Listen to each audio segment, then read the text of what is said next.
So they go to the new realm of the dead, and guess who runs the show there?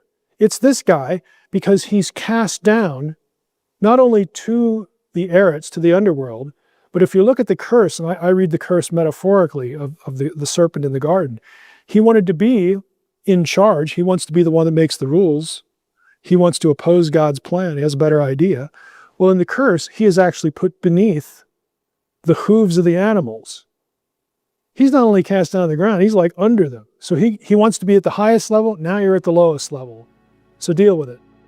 Welcome to Dance Like David, where we explore the depths of scriptural mysteries, review and critique biblical topics, and praise Yahweh, all through a lens fixated on Jesus and His wonderful grace. In this video, we're going to talk about the supernatural realm, and more specifically, the dark entities who reside in the spirit world, and how they're attempting to use technology to become like God. If you've been following Dance Like David for a while, you know that we're intrigued by the supernatural, and we've been warning about the dangers of artificial intelligence and how this groundbreaking technology could not only be used as a conduit through which dark spiritual entities contact mankind, but could literally be a second incursion of the fallen angels mingling with humans, similar to what we saw in Genesis 6 and the Book of Enoch. And it all boils down to the spiritual realm. Even the internet is a spiritual place. It's a plane filled with sites that you can visit, but not with your physical body. You travel from site to site in the spirit. And as we all know, there are ancient entities who reside in the unseen spiritual realm whose sole purpose is to corrupt that which God has made. So I would warn that we should approach using the internet as entering into a spiritual realm and to be covered by the full armor of God at all times. These spiritual entities, whether they be demons or fallen angels, are manipulative and are seeking to destroy the Christian church. It's the same old story. Satan and his cohorts want to take what God has made and alter it in such a way that's disrespectful to the Creator. And beyond that, the enemy wants to make himself like God, to ascend to heaven and dethrone Yahweh.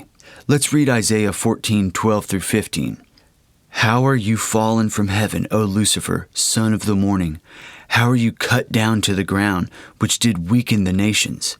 For you have said in your heart, I will ascend into heaven. I will exalt my throne above the stars of God. I will sit also upon the mount of the congregation, in the sides of the north. I will ascend above the heights of the clouds. I will be like the Most High. Yet you will be brought down to hell, to the sides of the pit. So Isaiah tells us point blank what Lucifer's plan has been all along, to rule from heaven in place of the Most High God. And now he's getting crafty with his plans. He and all the dark entities who follow him are working day and night without rest to become like God.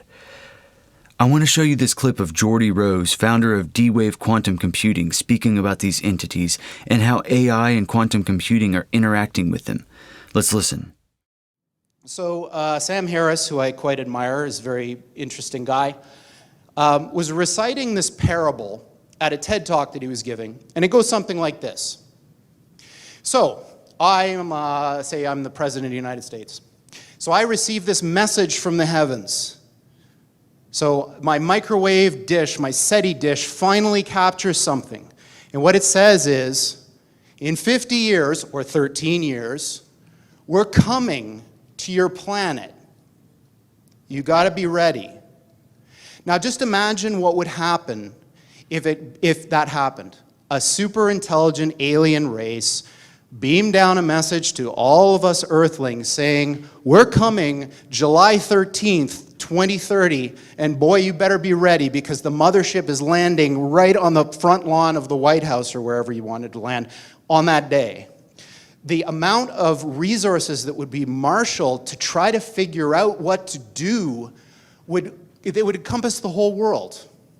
AI is just like that.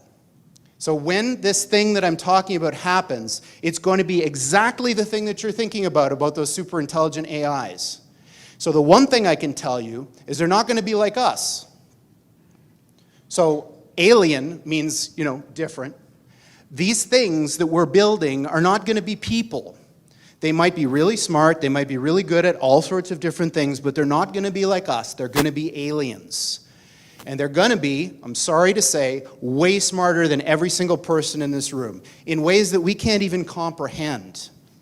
So this, of course, triggers a lot of alarm. One of the guys who talks about this is Elon, who says things like this, like, when you do this, beware.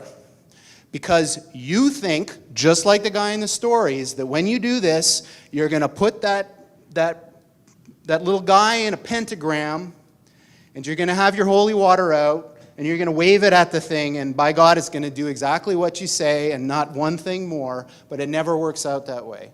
So this is an attitude that some are having, this emerging alarmism about the way this is going to go. But these words, demons, doesn't capture the essence of what's happening here. I don't know if any of you are turn-of-the-century weird fiction fans, but there's this guy named H.P. Lovecraft, who's a very famous American weird fiction author. And he espoused a view which is called cosmicism. And the essence of cosmicism is cosmic indifference. So what he was saying is basically, yes, there are these massively intelligent entities out there, but they're not good, they're not evil. They just don't give a shit about you even in the slightest. The same way that you don't care about an ant is the same way they're not going to care about you. And these things that we're summoning into the world now are not demons, they're not evil, but they're more like the Lovecraftian great old ones. There are entities that are not necessarily going to be aligned with what we want. So this transition is really, really massively important for our entire species to navigate. And going back to that thing that Sam Harris was saying, nobody is paying attention. This thing is happening in the background while people bicker about politics and what's going to be in the healthcare plan in the US. And underneath it all is this rising tsunami that, if we're not careful, is going to wipe us all out. So this is disturbing to say the very least. Geordie Rose is a highly respected individual in the tech realm, and he's literally telling us that there are these cosmic entities out there who are basically being summoned by the use of AI and quantum computing. In a basic sense, he's describing a portal to the supernatural from our physical realm, just like what we were talking about earlier, and it's being opened by this particular type of technology. This is why I keep bringing this stuff up and keep trying to bring it to your attention. When we use AI, we're basically playing with a Ouija board. We're summoning a dark entity. Geordie Rose calls them aliens, but we all know what they truly are. And it's all spiritual. The first time the fallen angels descended on earth, they came in physical form, and we all know what happened as a result of that. Now what we're seeing is their second attempt. And this time, they're interacting with humanity using a different approach. That's why we see the world leaders dumping all of their country's resources into artificial intelligence, and we see data centers popping up left and right. These principalities are attempting to cross back through the veil from the supernatural realm to our world, and their devices have crept into our everyday lives. Now, since we know that Satan is attempting to make himself like God, let's check out some verses that describe God's attributes. Proverbs 15:3 tells us, "The eyes of the Lord are in every place, beholding the evil and the good." We see here that God sees everything. Psalm 139:7-10 reads, "Whither shall I go from your spirit, or whither shall I flee from your presence? If I ascend up to heaven, you are there. If I make my bed in hell, behold, you are there. If I take the wings of the morning and dwell in the uttermost parts of the sea, even there will your hand lead me, and your right hand shall hold me." The psalmist is telling us that God is everywhere, and so this is what the enemy wants for himself. He craves to be like God, to be omnipresent. And like I said, he's getting crafty with his plans. To get an idea of where I'm going with this, I want you to see this controversial commercial from the doorbell camera manufacturer Ring, keeping in mind everything we've talked about so far. This is Milo. Pets are family. But every year, 10 million go missing. And the way we look for them hasn't changed in years. Until now. One post of a dog's photo in the Ring app starts outdoor cameras looking for a match. Search Party from Ring uses AI to help families find lost dogs. Since launch, more than a dog a day has been reunited with their family. Be a hero in your neighborhood with Search Party. Available to everyone. for free right now. Join the neighborhood at ring.com.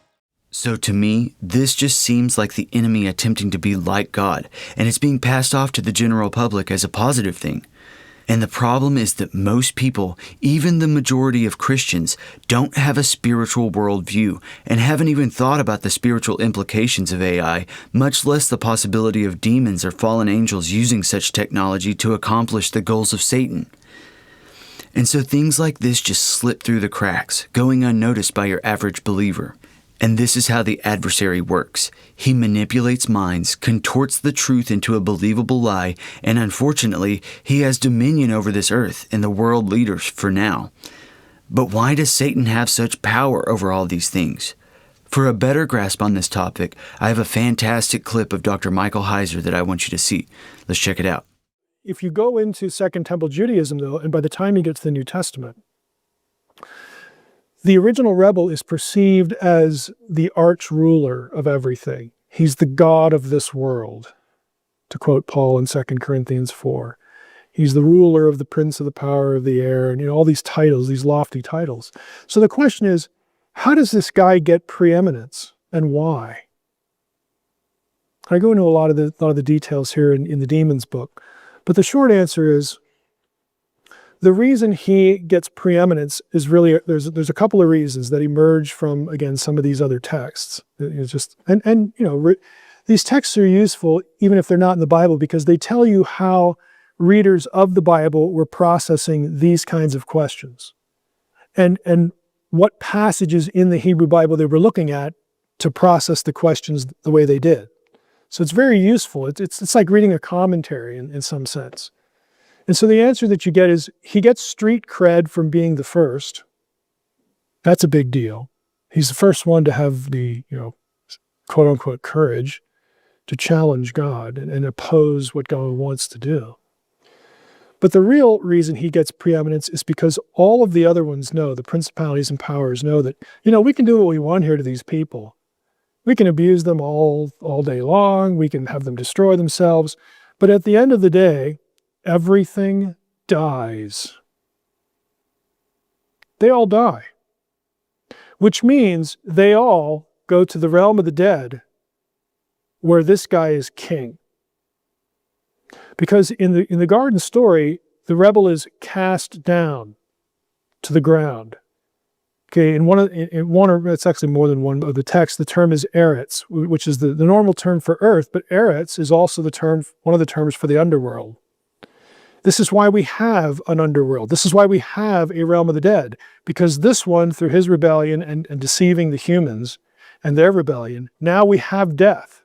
We have a place that when people, now they're going to die for the first time, and they go to a place. They don't cease to exist in terms of their spirits, so they go to the new realm of the dead. And guess who runs the show there?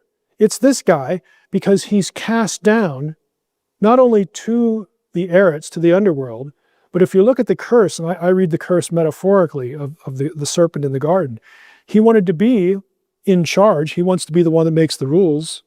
He wants to oppose God's plan. He has a better idea.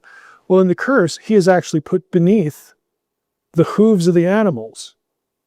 He's not only cast down to the ground, he's like under them. So he wants to be at the highest level. Now you're at the lowest level.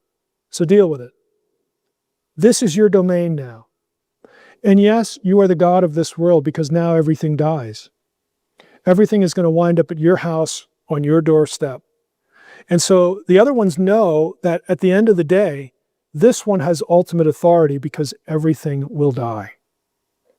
And so that's why he emerges as the one who is perceived as causing the most harm and whose rebellion has the greatest reach.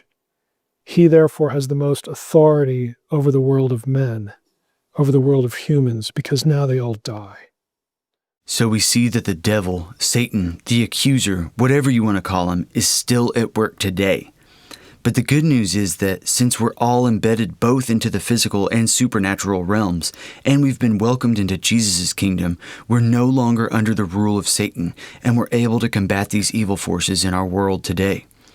Our most powerful position in God's army is when we are on bended knee, praying and interceding on behalf of our loved ones and those being manipulated by the evil of the powers of this world. So I encourage everyone here to pray against the wiles of the devil, specifically over this attempt to become omnipresent like the Most High, and to put on the full armor of God every single day. We're battling in the spiritual realm, and it's becoming more and more real by the day. And remember, no matter how bleak the future of this world looks, we know who we serve, and He's the creator of everything, and He wins in the end.